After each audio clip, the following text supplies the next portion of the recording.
Bien, buenos días chicos, mi nombre es Aloy Mortiz, estudiante del quinto año de medicina, pertenezco a Museo Anatómico Doctora Gladys de Caballero y que forma parte de la UCLA. Estoy junto a mi compañera. Mi nombre es María Gabriela Rodríguez Pérez, también soy estudiante del quinto año de medicina, junto con Aloy y Carmelo. Y bueno, hemos planificado una actividad, un webinar de anatomía del hombro, donde hablaremos de la osteología, artrología, miología, bioscópica, y para poner en práctica todos los conocimientos adquiridos en esta exposición, un caso clínico. Buenos días chicos, de parte del Museo Anatómico Doctora Gladys de Caballero les damos la bienvenida. Y bueno, sin más preámbulos, comencemos esta actividad tan esperada por ustedes y por nosotros.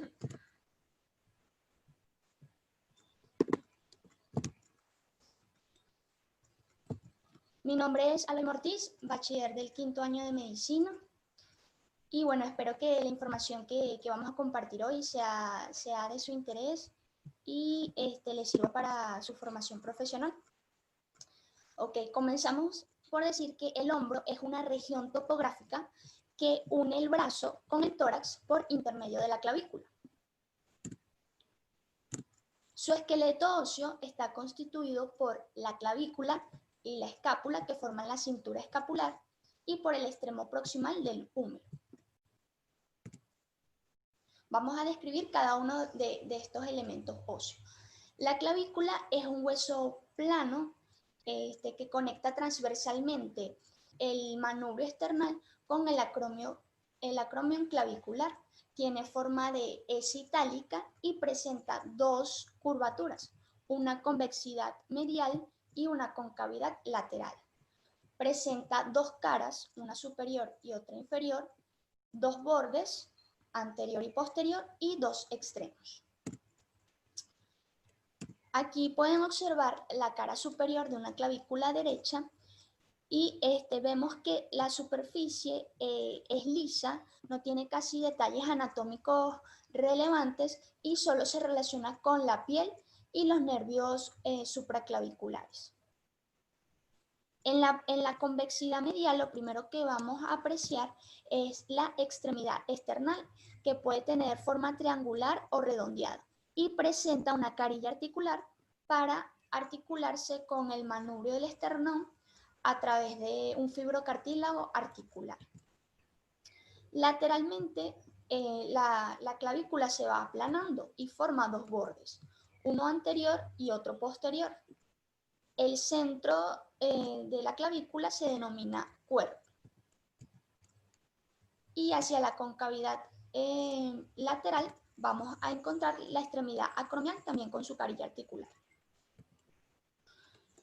Ahora imaginen que toman esa clavícula y la giran. Al girarla podemos observar su cara inferior, que esta sí tiene mayores detalles y por lo general es la que se pregunta más a nivel de post-test o incluso en los parciales.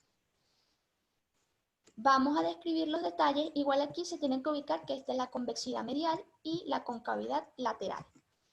Vamos a describir los detalles de medial a lateral. Igual los bordes anterior y posterior. Y lo primero que vemos es esta saliencia, que es la impresión para el ligamento costoclavicular.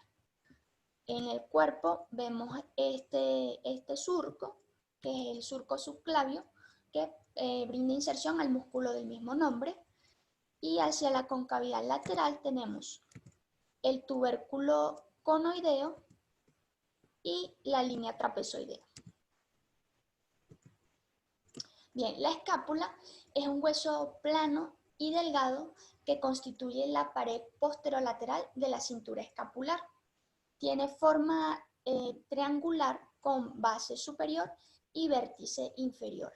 Por ello se le describen dos caras, una anterior, otra posterior, tres bordes y tres ángulos, que ya vamos a ver. En esta cara anterior vamos a identificar todos los bordes. Tenemos el borde superior, el borde medial o vertebral, el borde lateral y la confluencia o la unión de sus bordes nos va a dar o nos va a delimitar ángulos. La unión del borde superior y el medial forman el ángulo superior. El borde medial y el borde lateral nos brindan el ángulo inferior y el borde lateral y el borde superior generan el ángulo lateral. En este dibujo esquemático de la derecha pueden observar igual la forma triangular de la escápula y con todos los bordes y los ángulos, pero en una cara posterior. En la cara anterior también vamos a detallar diversas estructuras. Tenemos primero esta apófisis que tiene forma parecida al pico de un cuervo y por eso los anatomistas la denominaron coracoides. Porque en griego coracoides significa pico de cuervo. A su lado vamos a encontrar la escotadura de la escápula que queda delimitada por el ligamento transverso superior de la escápula.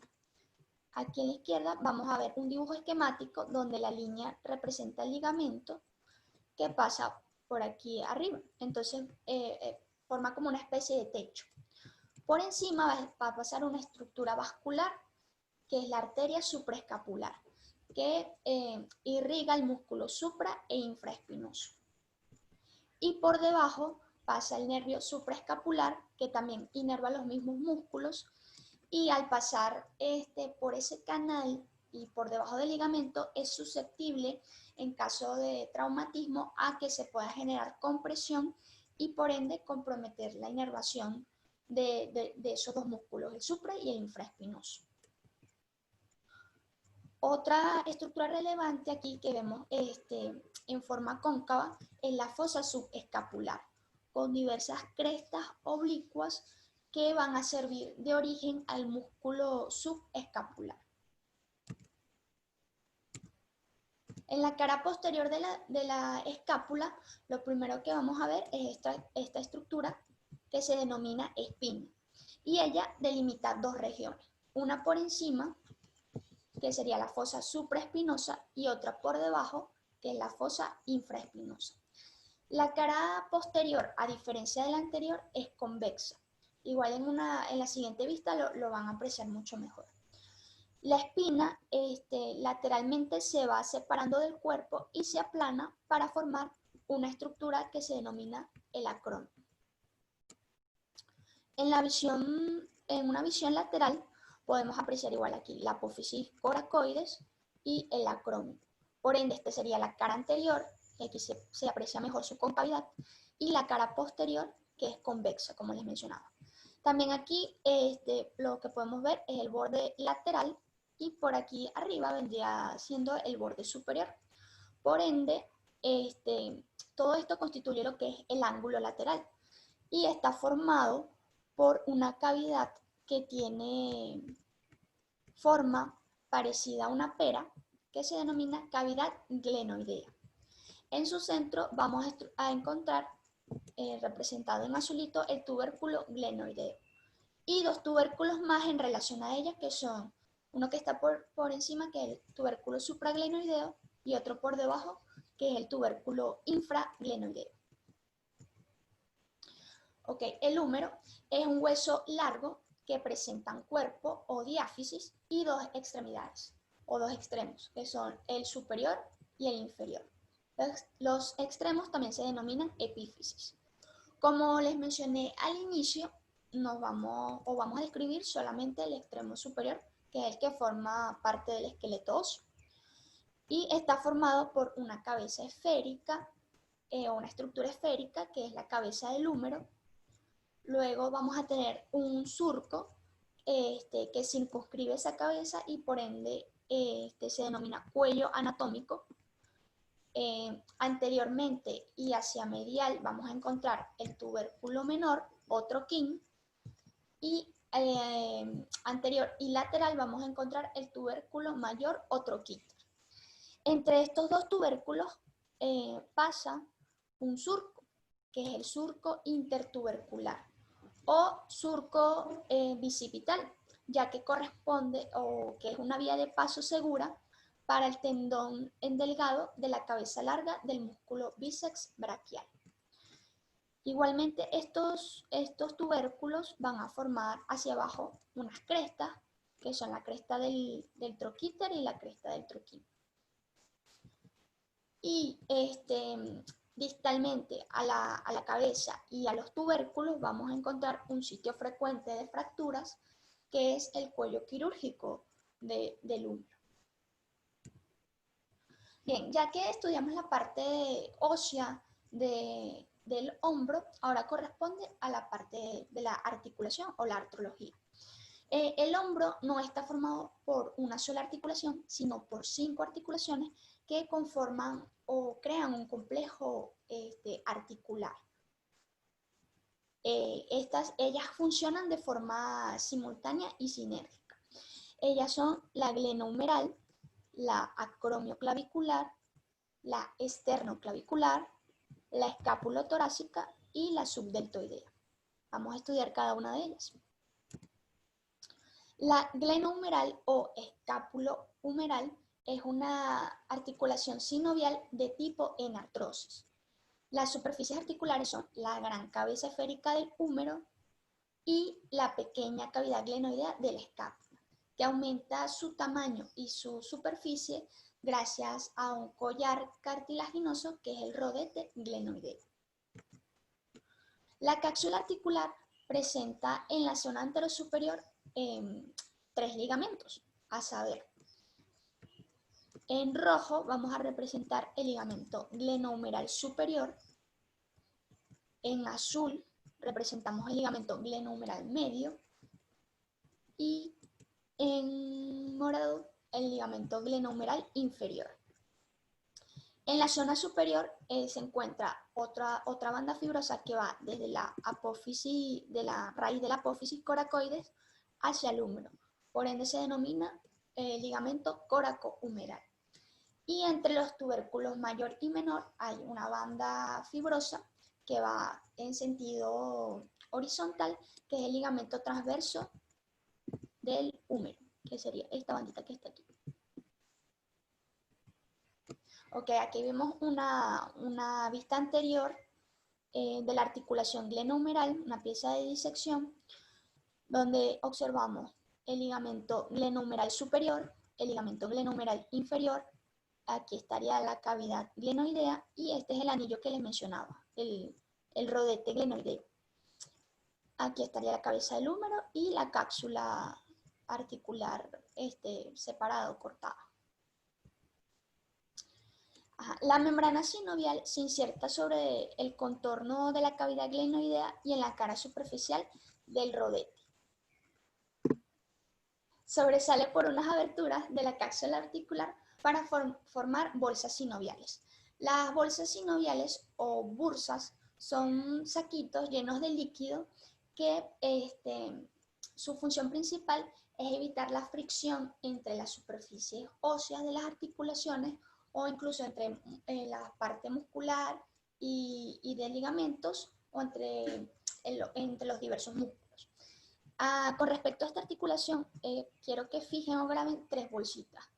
La A, que sería la bolsa subacromial, la B, que es la bolsa subcoracoides, y la E, que está representado aquí, que sería la bolsa subescapular.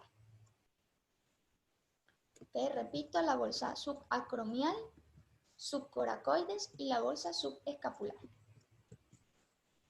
Bien, los movimientos. La articulación glenohumeral es la articulación del cuerpo que posee mayor grado de libertad a la hora de realizar movimientos.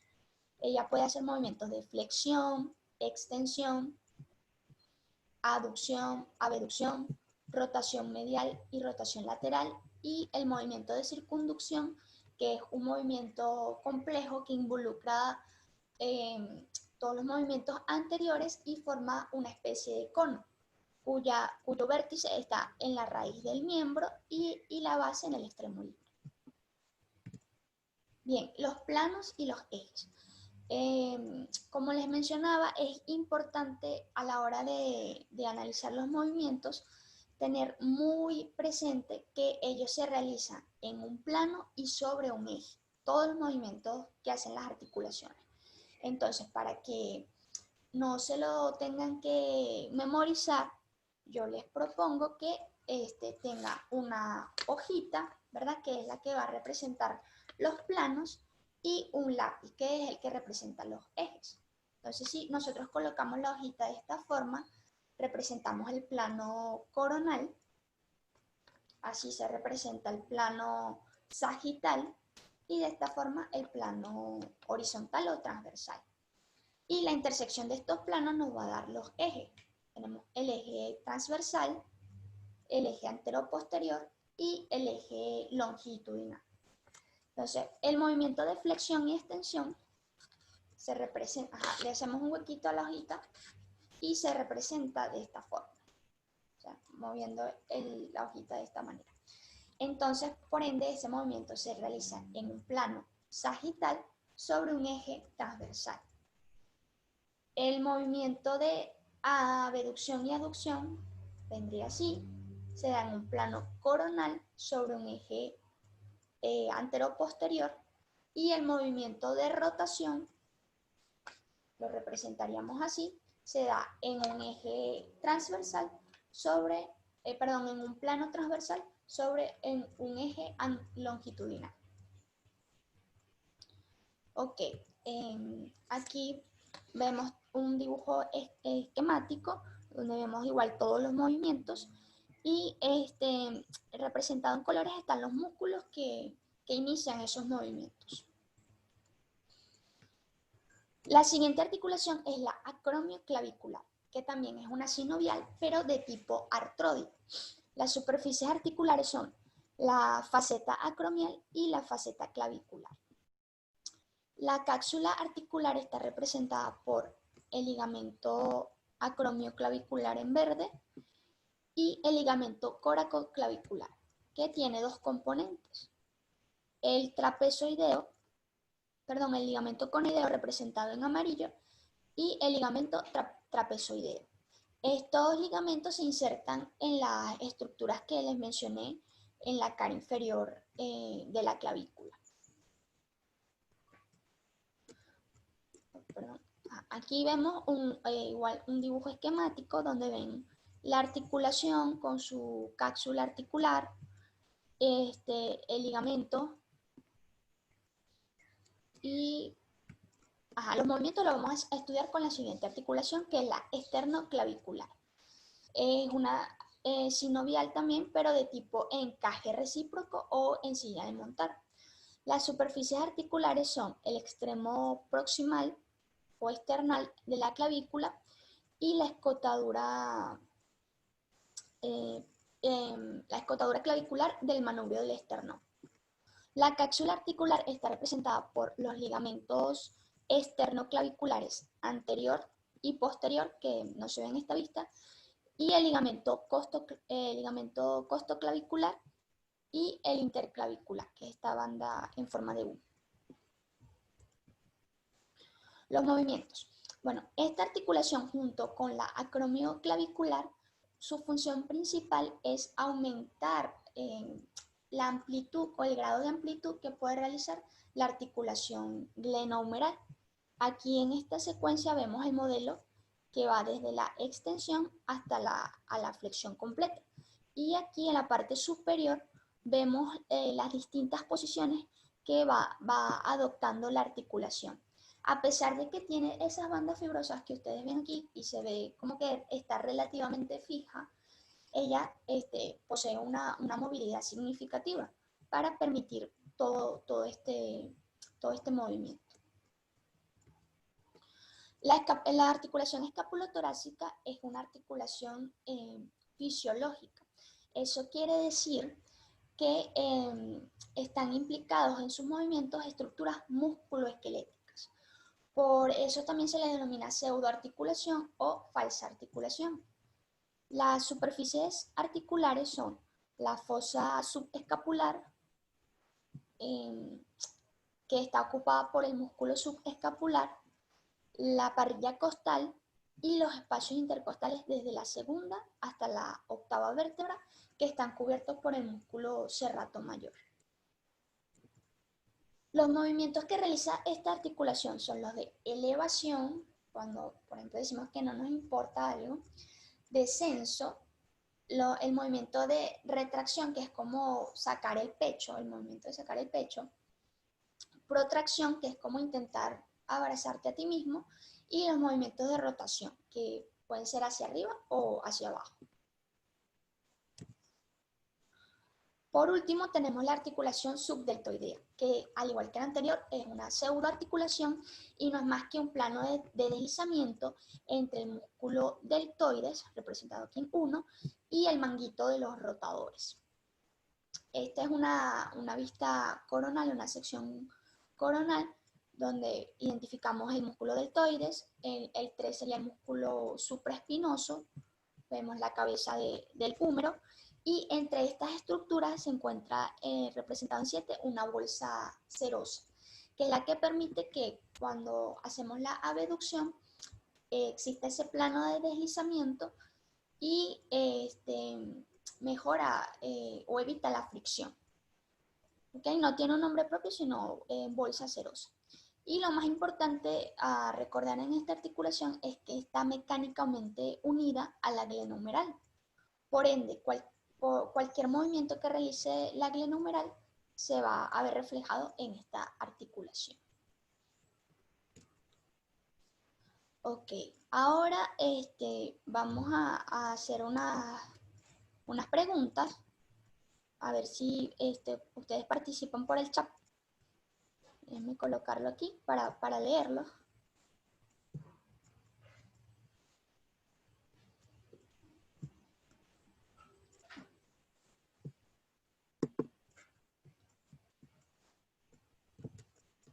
Ajá, ya va.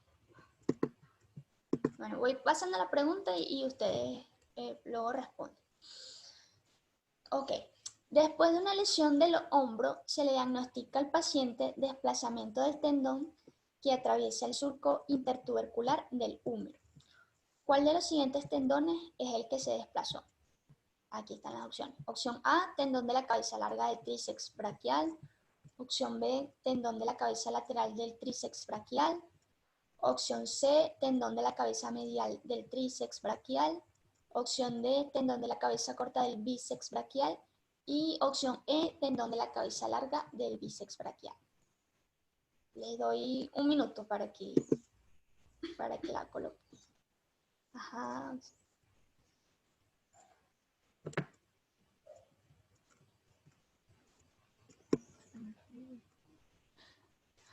Hola, ¿la vieron ayer o se la saben? No, yo creo que sí se la saben. Ajá.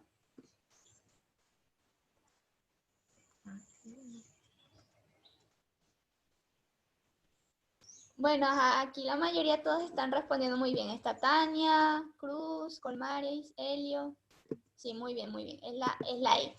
Bueno, aquí lo más importante a la hora de abordar una pregunta es que ustedes busquen como que las palabras clave, que es lo que me están preguntando, ¿verdad? Entonces aquí la palabra clave, o sea, para responderla, es el surco intertubercular, que yo también les dije que se denominaba surco bicipital. Entonces, si es bicipital, tiene que ver con el músculo bíceps braquial, ¿verdad? Entonces, por eso ya me descarta la opción A, ¿ok? Y entonces me quedaría, o es la cabeza corta o la cabeza larga del bíceps. Bueno, yo me lo aprendí porque como la cabeza larga del bíceps, surco. Muy buenos días, mi nombre es María Gabriela Rodríguez y también soy estudiante del quinto año de medicina junto con mi compañera Lorima y Carmelo. Bueno, desde temprano me vine para casa de Lorima para poder conectarme y bueno, evitar inconvenientes. Bueno, le damos excelente exposición a de mi compañera Lorima y bueno, le vamos a dar inicio a lo que es la parte de la miología del hombro.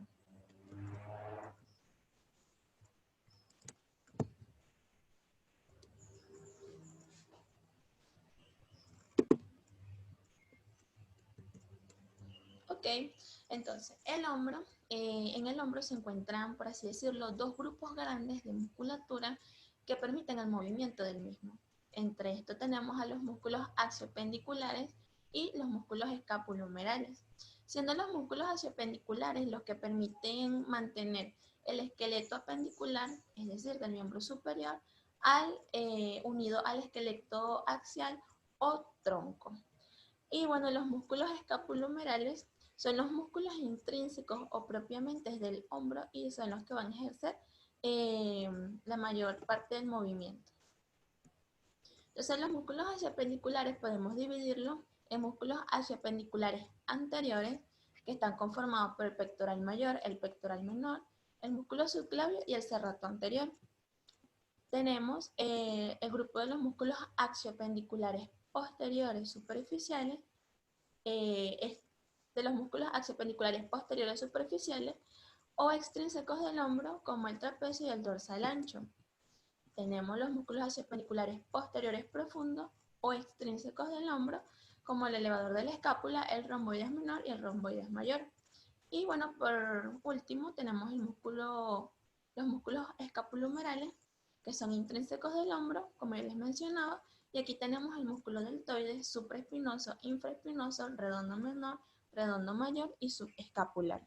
Quiero que estén pendientes con los músculos escapulohumerales, porque ellos forman una estructura llamada manguito de los rotadores, que más adelante les estaré comentando. Y bueno, quiero que estén pendientes porque 4 de estos músculos forman parte de esta estructura. Entonces empecemos hablando de cada uno de estos músculos. Entonces tenemos los músculos axiopendiculares anteriores. La mayoría de los músculos axiopendiculares anteriores permiten o inducen los movimientos que van a realizar los músculos escapulohumerales. Entonces en este grupo tenemos el músculo pectoral mayor, que es un músculo de gran tamaño que ocupa la parte anterior del tórax, ¿verdad? Tenemos que este músculo tiene forma de abanico y tiene 3 porciones. Una porción clavicular, como lo ven aquí, una porción esternocostal y una porción abdominal. Este músculo, quería que se fijaran en esto. Aquí, en la parte de su acción, si vemos cómo está dispuesto el músculo, ¿verdad? Que su inserción, la porción clavicular, ¿verdad? Va a estar insertada en la cara anterior de la mitad medial de la clavícula y la porción esternocostal a la cara anterior del esternón y los 6 cartílagos costales superiores, y la parte abdominal se va a insertar en la aponeurosis del músculo externo. Y si vemos aquí, la inserción distal va a estar dada en el labio lateral del surco intertubercular del húmero. Este músculo no puede realizar esta acción. Quiero que estén pendientes, porque a la hora del examen podemos estudiar mucho, ¿verdad? Y si no nos damos cuenta de cómo van las inserciones de este músculo y la contracción que ejerce la fibra, vamos a requerir mucho tiempo memorizando. Y si podemos ver, este músculo ejerce una función de abducción, no abduce, sino que aduce, es decir, que acerca el brazo hacia el plano medio. Claro, también rota medialmente el húmero y tira de la escápula anteriormente e inferiormente. Cuando actúa independientemente de la porción clavicular, esta flexiona el húmero y la porción esternocostal lo extiende desde la porción flexionada. Entonces quiero que también tengan en cuenta estas porciones que tiene el pectoral mayor, una porción clavicular, una porción esternocostal y una porción abdominal. Ahora bien, tenemos el músculo pectoral menor. El músculo pectoral menor, si quitamos el músculo pectoral mayor, ¿verdad? Como vemos aquí, nos encontramos con este músculo que tiene forma triangular, donde su base va a ser la inserción proximal y su vértice va a ser la porción distal de este músculo. Entonces se inserta en la costilla, en la tercera hasta la quinta costilla, ¿verdad? Cerca de sus cartílagos costales, como lo vemos aquí, y su inserción distal va a estar en el borde medial de la apófisis coracoide de la escápula. Este músculo permite estabilizar la escápula tirando de ella inferiormente contra la pared torácica. Ahora, tenemos el músculo subclavio. Este músculo recibe su nombre, ¿verdad? Porque se encuentra debajo de la clavícula. Como les mencionaba Lorma, hay un surco, ¿verdad? Que se llama subclavio, donde este se va a insertar distalmente. Es un músculo pequeño, de forma redondeada. Tiene como característica que permite proteger a los músculos, a los vasos subclavios y al tronco mayor del bíceps braquial cuando la clavícula se fractura. Entonces es un músculo que se encuentra debajo de la clavícula y su inserción proximal va a estar en la primera costilla y su cartílago costal, como aquí lo vemos, y se va a insertar distalmente en la cara inferior del tercio de la clavícula, como lo vemos aquí. Este músculo permite fijar y descender la clavícula. Tenemos el músculo serrato anterior. Bueno, este músculo recibe su nombre, ¿verdad? Porque sus lenguas carnosas, ¿verdad? Tienen forma de dientes de sierra o de serrucho y por eso recibe el nombre de o que tiene forma cerrada con S. Así lo describen en los libros. Este ocupa la cara lateral del tórax y también se le denomina músculo del boxeador, que ya les voy a decir por qué. Se inserta proximalmente en las caras externas de las porciones laterales de la primera a la octava costilla y se inserta distalmente en la cara anterior del borde medial de la escápula. Entonces, este músculo ayuda a ejercer la acción de protracción de la escápula, es decir, las escápulas se alejan de la línea media, ¿verdad? Como decía Loima, cuando nos vamos a abrazar o cuando vamos a alcanzar un objeto, está en la parte anterior y la sujeta contra la pared torácica y rota la escápula. Este músculo se le denomina músculo del boxeador, ya que cuando los boxeadores van a lanzar sus puñetazos, el músculo es también se utiliza para alcanzar objetos que estén en la parte anterior o para empujar un coche.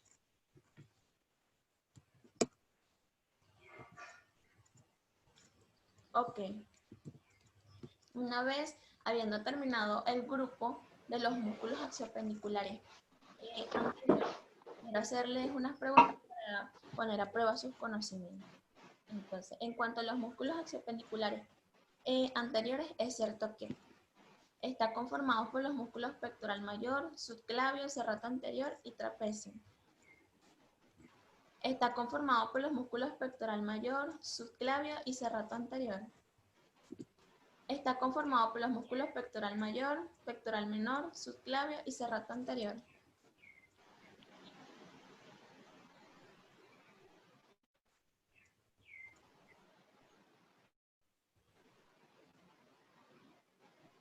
Me falta una opción.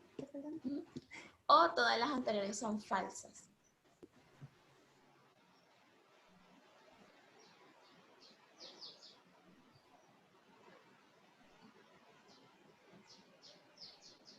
Es correcto, Bárbara, Helio.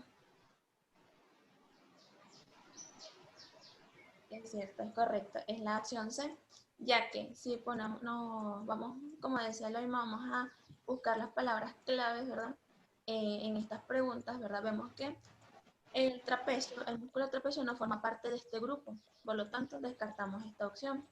Está conformado por los músculos pectoral mayor, subclavio y serrato anterior, pero nos faltaría el músculo pectoral menor. Y no todas las opciones son falsas, ya que la opción C es la correcta.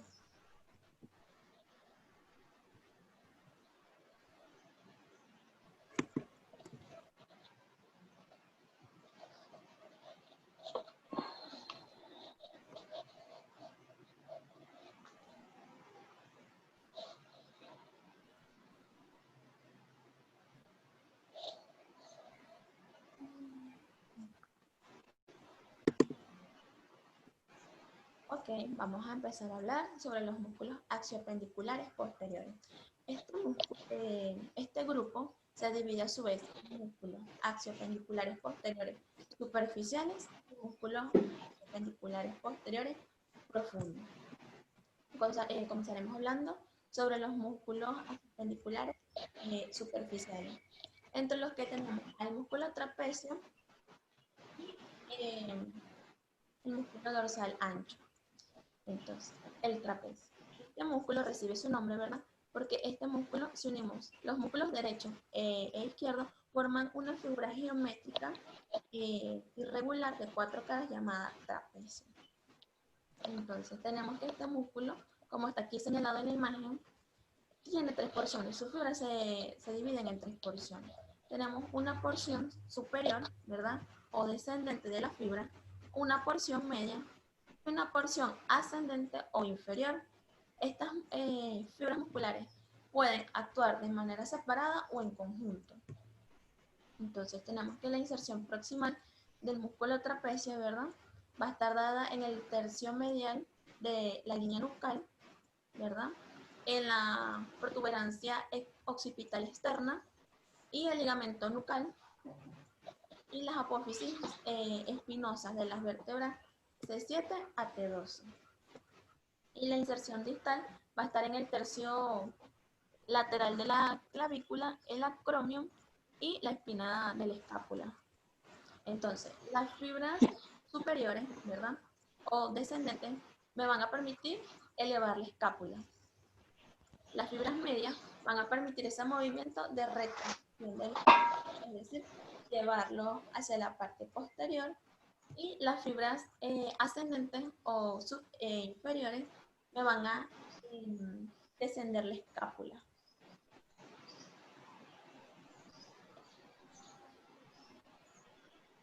Ok, vamos a hablar sobre el músculo dorsal ancho.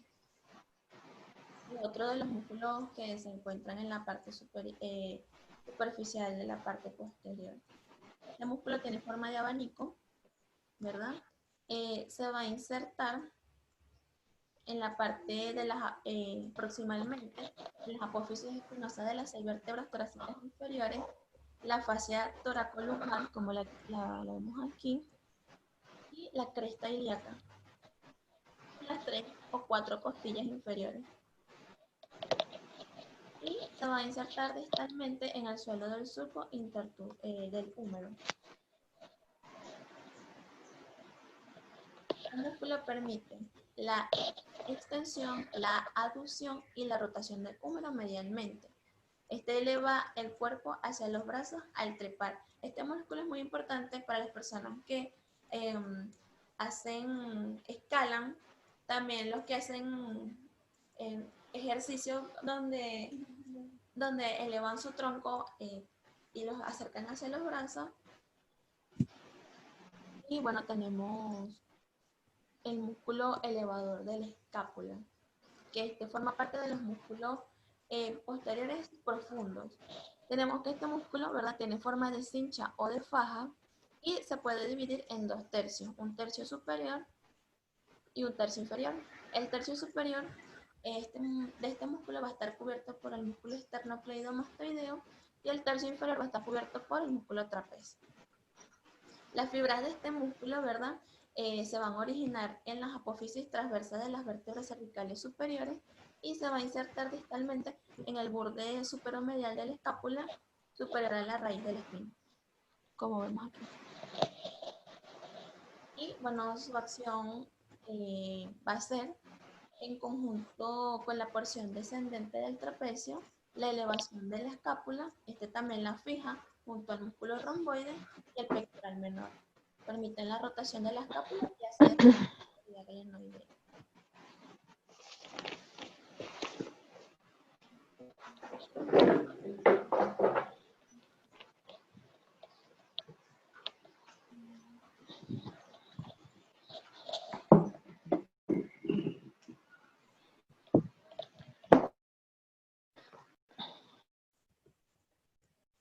Bien.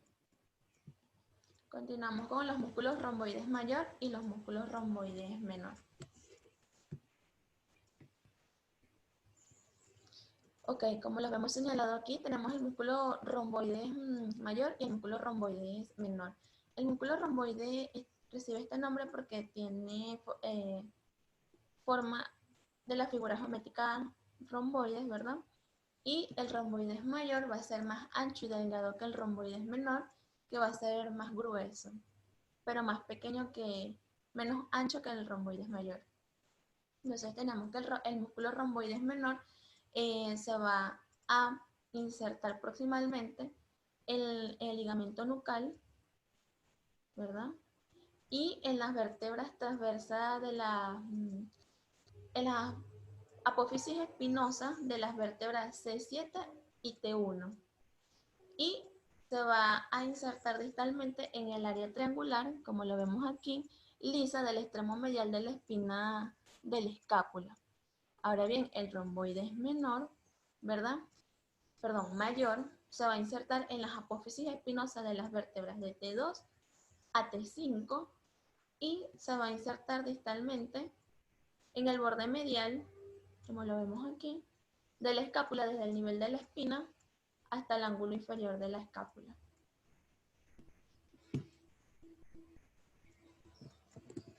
Ok, este músculo, si vemos aquí, ¿verdad? Que está sujeto al borde medial de la escápula, permite la retracción, es decir, acercar las escápulas hacia la línea media. Permite la rotación de las mismas, con lo que desciende la cavidad glenoidea. También ayudan al serrato anterior a mantener la escápula contra la pared torácica y la fijan durante los movimientos del miembro superior. Ok. Ahora, una vez terminado el grupo de los axiopendiculares posteriores, queremos poner a prueba sus conocimientos. En relación al músculo trapecio, es cierto que sus fibras se dividen en tres porciones, una descendente, media y ascendente. Se inserta distalmente al tercio lateral de la clavícula, acromio y espina de la escápula. Se inserta distalmente al suelo del surco intertubercular del húmero. Las opciones A y B son correctas.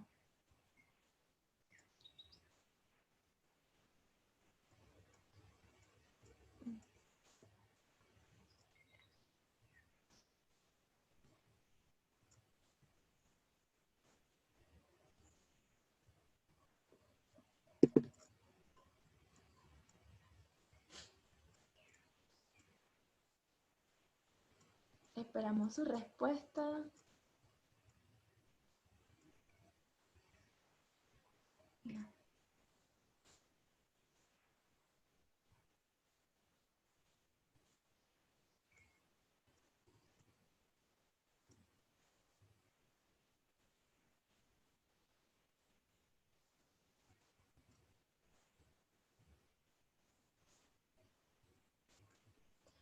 Bueno, muchachos, la opción correcta era la D, ya que las fibras del músculo eh, trapecio se dividen en tres, una porción descendente, media y ascendente.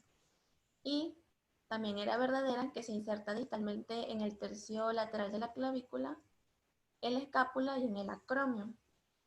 La C no era correcta debido a que esta es la inserción distal del músculo dorsal ancho. Perdón, del músculo, sí, dorsal ancho. Ah, dice. Disculpen, sí, fue un error de transcripción.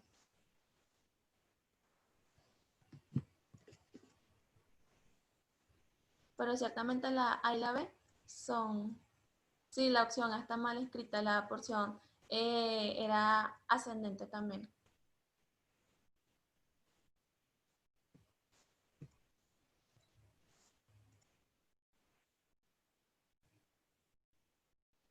Sí, tienes razón, Rosalba.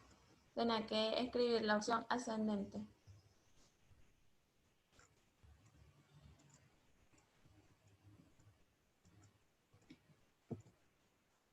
Bien. Continuamos con los músculos escapulomerales o propiamente del hombro o intrínsecos del hombro. Donde tenemos el músculo deltoides, ¿verdad? Este músculo es un músculo voluminoso que le da la forma contorneada al hombro, como vemos aquí. Este músculo también tiene, sus fibras musculares se dividen en tres porciones. una porción clavicular, una porción espinal y una porción media o acromial.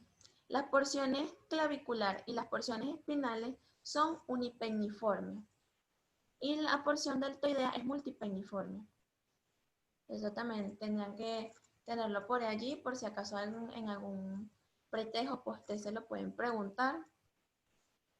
Este músculo recibe su nombre, ¿verdad?, por la letra griega delta, pero de forma invertida. Este se va a insertar proximalmente en el tercio lateral de la clavícula, en el acromion y en la espina de la escápula. Y se va a insertar distalmente, ¿verdad?, en la tuberosidad deltoidea del húmero. Ok. ¿Cuáles son las acciones que cumple este músculo? Bueno, la porción clavicular o anterior flexiona y rota el brazo medialmente. Y la porción acromial o media abduce el brazo, es decir, lo aleja del plano medio. Y la porción espinal o posterior extiende y rota el brazo lateralmente. Este músculo, ¿verdad?, una vez que produce la abducción, o sea, alejar el brazo del plano medio, las porciones claviculares y las porciones espinales van a actuar como tensores. Además, estas dos porciones van a contribuir al balanceo que hacen los brazos cuando vamos caminando. Continuamos con el músculo supraespinoso. Estén atentos. Este músculo, ¿verdad?, como ya les mencionaba en un principio, forma parte del músculo del manguito de los rotadores. Tengan en cuenta eso. Este músculo, ¿verdad?, se llama supraespinoso. Si recordamos, Aloyma nos hablaba de que la parte posterior de la escápula se dividía en dos, ¿verdad?, en dos fosas debido a la espina de la escápula, en una fosa supraespinosa y una fosa infraespinosa. El músculo supraespinoso se encuentra en la fosa supraespinosa de la escápula y se va a insertar en la carilla superior del tubérculo mayor del húmero. Este músculo, ¿verdad?, permite iniciar el movimiento de aducción del músculo deltoides en sus primeros 15 grados. Sin este músculo, ¿verdad?, el deltoides no podría iniciar su movimiento de aducción. También ayuda al y actúa con los músculos del manguito de los rotadores. Tenemos el músculo infraespinoso, ¿verdad?, que su inserción proximal va a estar dada en la fosa infraescapular de la escápula y en la carilla media del tubérculo mayor del húmero, su inserción distal.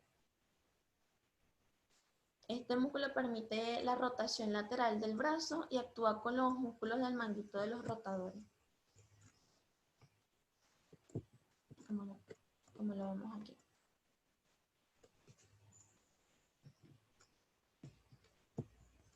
Ok, tenemos el músculo redondo menor. Este músculo, ¿verdad?, se inserta proximalmente en la porción media del borde lateral de la escápula. Lo tenemos aquí. Y se va a insertar distalmente en el surco intertubercular del húmero. Este músculo rota lateralmente el brazo y actúa con los músculos del manguito de los rotadores. Ahora tenemos el músculo redondo mayor. Tenemos que su inserción proximal, ¿verdad?, va a estar dada en la cara posterior del ángulo inferior de la escápula, su inserción proximal, como lo vemos aquí, en la cara posterior del ángulo inferior de la escápula, y la inserción distal va a estar en la carilla inferior del tubérculo mayor del húmero, su inserción distal. Bien, este músculo, les quiero hacer una pregunta, como lo hice con el músculo pectoral mayor. Si ustedes vemos cómo están dispuestas las fibras musculares y si se contraen, ¿qué acción debería hacer el músculo? ¿Estaría correcta la abducción o la aducción? Es decir, mover el brazo, alejarlo del plano medio o acercarlo al plano medio.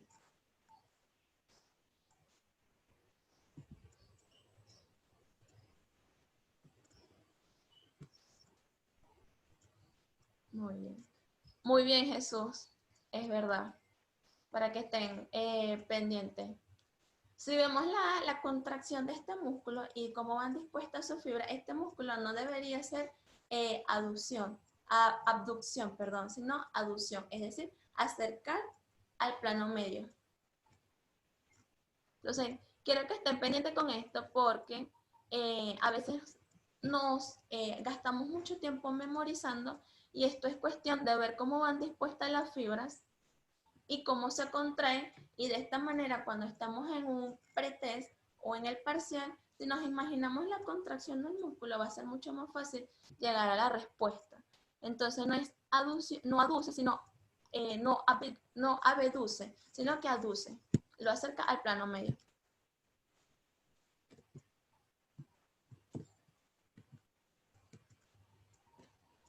Y tenemos el músculo subescapular, ¿verdad? Que este se encuentra en la parte anterior en la cara anterior de la escápula, en la fosa subescapular, la mayor parte de la cara anterior de la escápula. Y se va a insertar distalmente en el tubérculo menor del húmero. Este músculo rota medialmente el brazo y forma también parte de del manguito de los rotadores y ayuda a mantener la cabeza humeral en la cavidad glenoidea. Ok. En relación a este grupo, ¿verdad? De los músculos intrínsecos del hombro, que también se lo pueden preguntar así, no como músculos escapulohumerales, sino como músculos intrínsecos del hombro, tenemos que el músculo subclavio forma parte de este grupo. El músculo deltoides tiene forma de letra griega delta. El manguito de los rotadores está conformado por los músculos supraespinoso, infraespinoso, redondo menor y subescapular. Las opciones B y C son correctas. Esperamos su respuesta.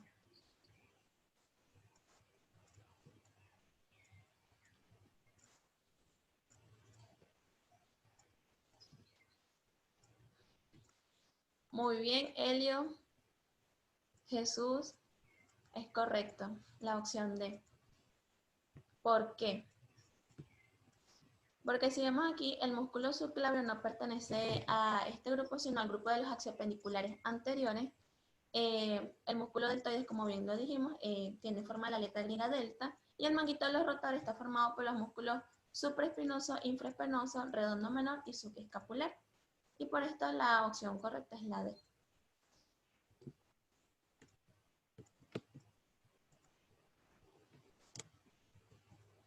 Muy bien. Ahora vamos a hablar sobre esta estructura, el manguito de los rotadores. Esta es una estructura que está formada, ¿verdad?, por los 4 músculos que ya habíamos mencionado y forman un manguito muscular y tendinoso que rodea la cápsula fibrosa de la articulación del hombro.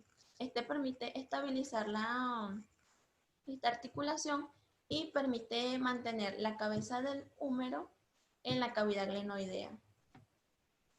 Entonces, por lo general, esta estructura se ve lesionada cuando se utiliza de manera recurrente y más que todo por movimientos que vayan hacia la parte, o sea, si tenemos la parte horizontal, que vayan por encima de esta, ¿verdad? O por encima de la cabeza, como en el caso de los jugadores de béisbol, de tenis o nadadores, o personas que alcen mucho peso y bueno, este músculo esta estructura se puede desgarrar y ocasionar grandes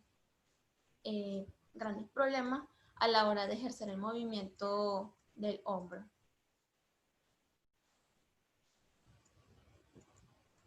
Tenemos una vista superior, ¿verdad? Aquí tenemos el músculo supraespinoso, el subescapular y el redondo menor.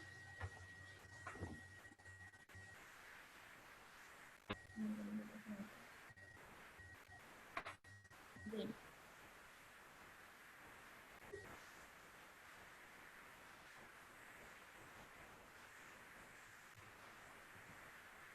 Vamos a hablar sobre la anatomía superficial del hombro. o el capítulo. Entonces, si, como nosotros en el ejercicio médico no vamos a poder eh, visualizar del todo las estructuras profundas que se encuentran debajo de la piel de los pacientes, utilizamos lo que es la anatomía superficial. Por ciertos elementos óseos y musculares que tienen televisión, podemos estudiar cuál es lo normal a lo inusual o anormal. Entonces, como vemos aquí, en este modelo, tiene dibujado las estructuras óseas como la clavícula, el húmero, ¿verdad? Donde tenemos el tubérculo mayor, el tubérculo menor, la apófisis coracoide, tenemos aquí la espina, el acromion. Estas estructuras se van a notar a simple vista o lo vamos a hacer mediante la palpación. Entonces tenemos aquí una cara anterior de un modelo donde vemos la parte anterior del hombro, ¿verdad? Vemos el músculo pectoral mayor, el músculo deltoides, ¿verdad? Que aquí veríamos la porción clavicular y la porción acromial. Vemos las clavículas, vemos las digitaciones aquí del músculo serrato anterior, vemos la clavícula, el deltoides, y bueno, pasamos a la parte posterior del hombro, donde vemos la porción acromial y la porción espinal del deltoides. Vemos las espinas de las escápulas, el músculo redondo mayor, el borde medial de la escápula, el romboides profundos al músculo trapecio, que es este grande que vemos aquí. Y bueno, para poner en práctica todos los conocimientos adquiridos el día de hoy, nosotros hemos traído un caso clínico.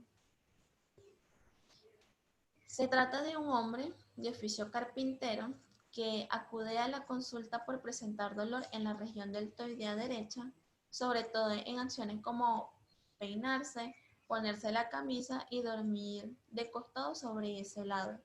Se realiza la exploración física en la que se detectó dolor durante la abducción. Se le solicita una radiografía de hombro y resonancia magnética y se confirma el diagnóstico de bursitis. Bien, se puede definir bursitis como la inflamación de la bolsa sinovial, ¿verdad? Que separa, ¿verdad?, a los músculos del hueso o los ligamentos para evitar su fricción. Y una vez que ésta se inflama, genera mucha molestia y permite o impide los movimientos del hombro. Esto puede ser causado debido al uso de la articulación de una manera inadecuada, también por degeneración. En las personas mayores también es frecuente de que haya bursitis, o en el caso de deportistas, como ya les había mencionado también, beisbolistas, tenistas o que practican natación, ya que utilizan mucho esta articulación y bueno, esto tiende a degenerar. También cuando hay tendinitis, en el caso del músculo supraespinoso, esto también puede ocasionar la inflamación de la bolsa. También tenemos que mencionar de que hay enfermedades autoinmunes como el lupus, la artritis reumatoide o la artritis psoriásica, que también están vinculadas, o la artritis séptica, que están vinculadas con la inflamación de la misma. ¿Qué debemos buscar en el caso de que se nos presente una persona que tiene todos los síntomas o limitación en el movimiento o dolor en el área del hombro? Bueno, un aumento de volumen en el hombro, rubor o que esté colorada esa zona del hombro, calor, dolor a la palpación y una abducción limitada.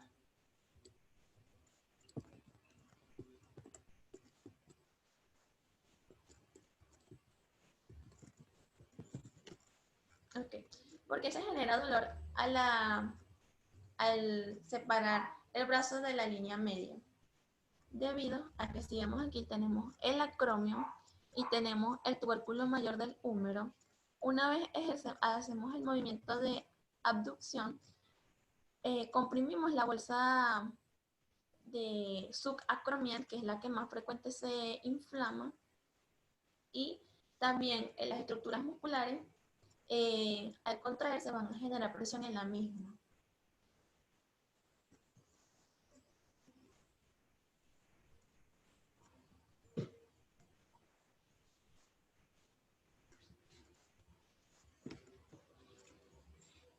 Entonces, comienza haciendo lo que es necesario, después lo posible y de repente te encontrarás haciendo lo imposible. San Francisco decía. Es cierto, muchacho. Eh, eh, Vamos a empezar. Si bien tenemos muchas ahorita limitaciones en cuanto a los medios, por lo menos del internet, la luz, la electricidad, tenemos que igual buscar hacer lo necesario, ¿verdad? Para seguir creciendo tanto en la parte personal como académica, espiritual, para ser mejores personas y ciudadanos cada día. Quiero preguntarles si tienen alguna pregunta en cuanto a la exposición del día de hoy.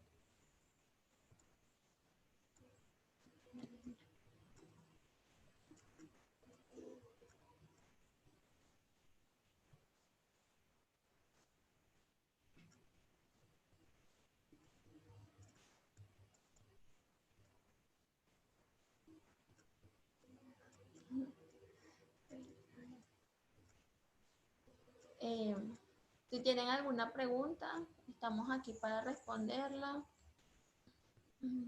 Como consejo para estudiar anatomía, y en el caso de estos músculos e inserciones, les recomiendo que una vez que vayan leyendo eh, el libro o el material que les indiquen, tengan a la mano un atlas o sigan las imágenes que trae el libro para así memorizar algunas de las estructuras, ¿verdad? De los músculos, cómo se contraen, dónde se insertan proximalmente, distalmente, y así nos está recordando de manera memorizada, ¿verdad?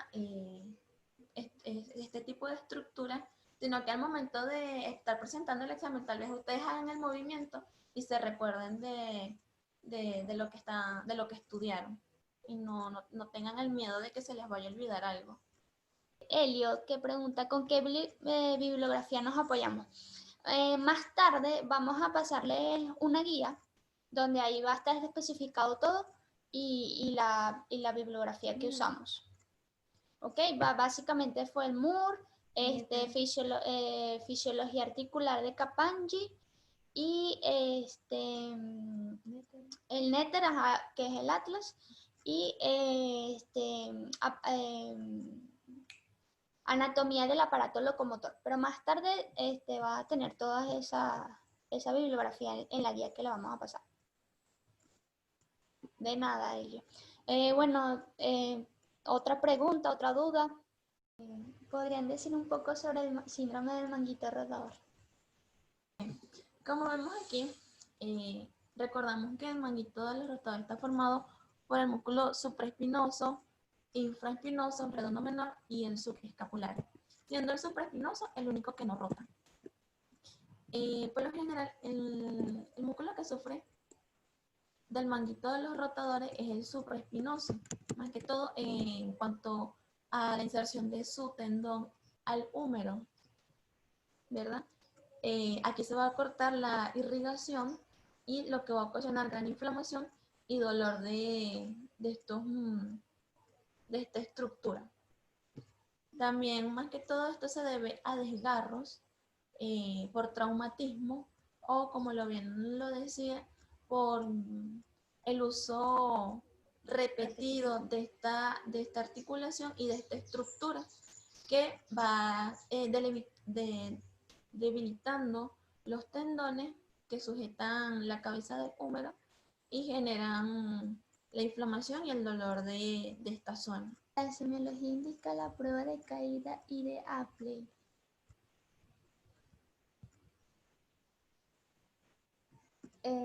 Sí, Donovan, por lo general, usamos esas dos, que son las que, o sea, te dan más, a nivel semiológico, a nivel clínico, te orientan más a eso. Bueno, si no hay más preguntas, creo que terminamos aquí el webinar. A pesar de todo, logramos el objetivo. Creo que era lo más importante. Y bueno, gracias a todos por participar, gracias por responder en el chat. La mayoría todas te sabían todas las respuestas, Nos así contenta que mucho. es chévere saber eso. Bueno, nos despedimos. Estén atentos al Instagram y pues, posiblemente tengamos nuevos webinars y también a propósito de la actividad de hoy, vamos a subir también unas preguntas para que sigan practicando. Chao.